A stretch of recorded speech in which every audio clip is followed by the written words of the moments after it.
I'll go on not just like material. There was a certain, I think it was, God, it's hard to think what years, but there was a few years where dubstep music was really popular, and especially like MCing over dubstep music.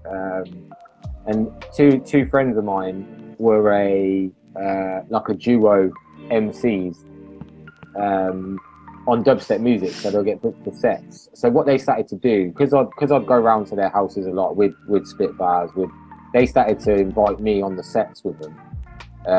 Out of just like, you know, being a mate and saying, you know what, we've got this set, you know, and they know I'm quite good at holding sets up, not like blowing my own trumpet, but when you've got 2 hours set and you've only got 2 MCs, it definitely helps when you've got 3 MCs, because, you know, you run out of lyrics, you know, you're in a sweaty rave, it's 2 o'clock in the morning, you can't be bothered anyway half the time, and you might, you know, some of my friends might have had a drink and they're not feeling, you know, like they can hold it up. So one moment I will say to you that was a crazy moment, and you know, this probably was, I'd say, probably around about 2000 and maybe 13, 14 maybe, or maybe even before that. But I went to a car show. So do you know Sidewinder? Oh They yeah, were yeah, like yeah, yeah. Sidewinder were basically, there was a shop in town that sold records, but Sidewinder were like a movement and used to put on nights in Milton Keynes. So a lot of the grime scene, if you never went and was on a Sidewinder set, so don't get me wrong, I wasn't in Milton Keynes on the Sidewinder set. That was way before my time. But I went to a car show in Bedford, and I was on stage, and this is like like you said, that moment of how did I hold this up?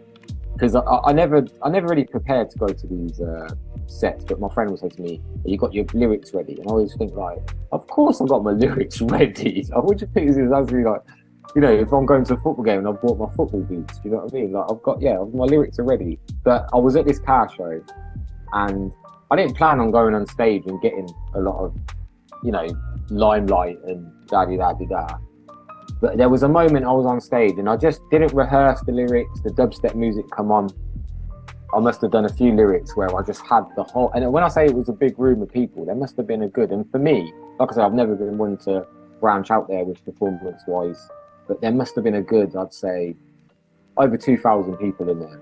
And to have them all literally, if I said put one hand in the air, they would.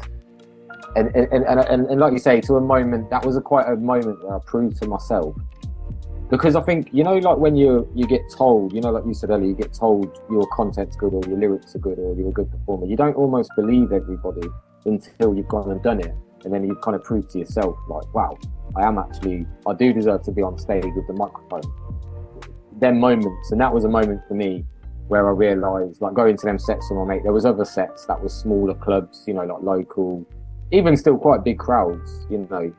But that was a moment in performance-wise where I said to myself, well, I kind of proved to myself, I was like, this, you know, I can hold up a set with a crowd, which is very difficult as a lyrical MC, because you get like, I don't know if you ever heard the word a host MC, but they'll be more like, you know, is everybody having a good time? Like that type of vibe, not like spitting off of the dome straight onto tunes you don't even know the DJ is going to play.